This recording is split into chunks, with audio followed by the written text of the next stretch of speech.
Good afternoon. This is Real Voices, and we're at the Upper Cappers community, and we're actually getting ready to interview Fletcher Jones. Mr. Jones, thank you for agreeing to get interviewed by us.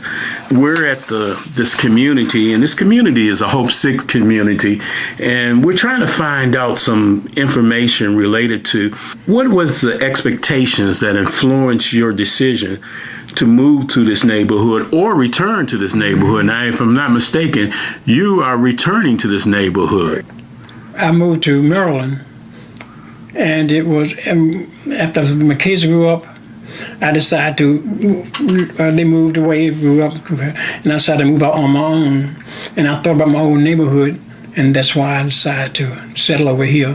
And we played little sports and boxing stuff, and I thought that was close to my heart. Not me and you anymore, but we could do a little thing to keep me going in good action. And that was the reason, truly, why I came back. So you were here before the redevelopment started. Right. What was Arthur Capper community like, this public housing community, before the Hope 6 project redevelopment? Well, it was supposed to have been a senior building. They didn't have one at the time, and so they found a commercial building and developed it into a senior building. In so doing, they found they had a problem with the plumbing. So they were searching for another building for seniors when I moved in. And that's when the Hope program started. And when the program started, the statement was that, as you know, the area had problems. In my contention, my association, they were great people with problems, which you'd all have. And I felt like the neighborhood was the good, the bad, and the ugly. But the neighborhood and the people were great people. And as I think in most neighborhoods, in this day and time, our mixed neighborhoods, you have a little problem. Tell me what great community looks like, because you're describing how the community, from one respect, was a great community. What was great about the community? It's when when the old grown-ups stepped out. The kids respected them. That was a total difference. So what was the type of sports that they were playing in the community, or the men that were keeping? We had a community boxing gym. Did you have any superstars that were birthed out of that boxing No, none of us. Oh, just neighborhood guys. How long had you been living in this Arthur Capper's community? This is 14th year. So help me understand this. When was the first time that you moved to Arthur Capper's community? What 93. That was back in 49 and 50. And then you came back. Right. When did you come back? Did you come back? In to Arthur Capper? Yeah. 93. 93. Wow. Congratulations. You one of the people who were here, and you've seen quite a transition of the community. So let me move to this next question. What has it been your experiences as it relates to diversity since you moved here? A different way of doing things, or a better way, some improvement and some much like it was before. What has been your experience in reference to the people in this redevelopment? We are so close-knit in the senior building that we don't usually have a lot of relationship with the others around us.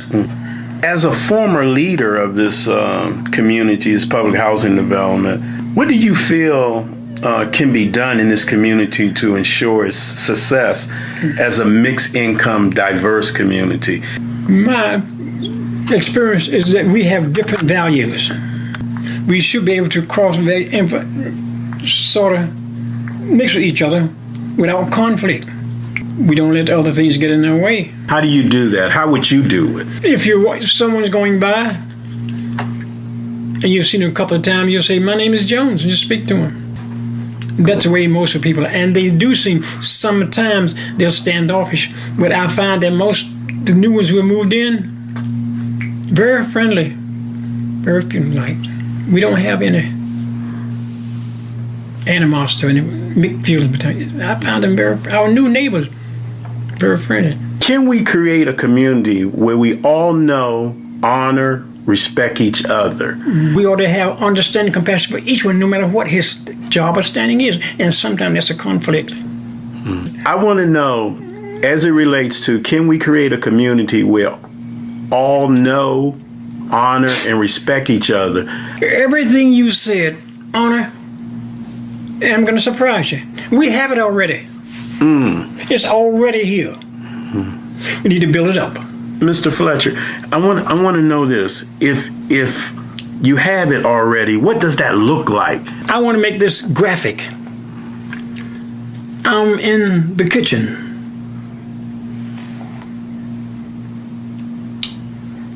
You're president. All I know. You too big to serve. It's our picnic. You got Jimmy and Billy and Tim serving for you. No, you don't. My job is important to serve as yours is. I don't stand above you. I'm here to work with you.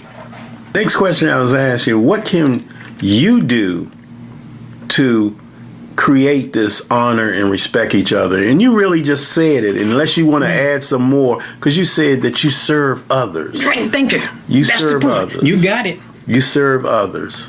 And that's a beautiful thing at the end of the day. Now, this last question I'm going to ask you, Mr. Fletcher, is what do we want to see happen in reference to us all knowing, honor, and respecting each other in this new community? Kid, they want to learn. Apprentice. Every man could be a teacher. Every man, in a sense, could be a teacher if he could. So you bring out a good point. You said we could be teachers. Every man could be a teacher in some capacity. So that's what you want to see happen, right? Okay. I want to thank you on behalf of this community. I want to thank you on behalf of Real Voices that you contribute to make a better society today. I always ask my interviewees one thing that you want to leave with the people that you're talking to right now. We have done the difficult. The impossible just takes a little longer. Okay. On that note, I want to thank you, sir. Wonderful interview.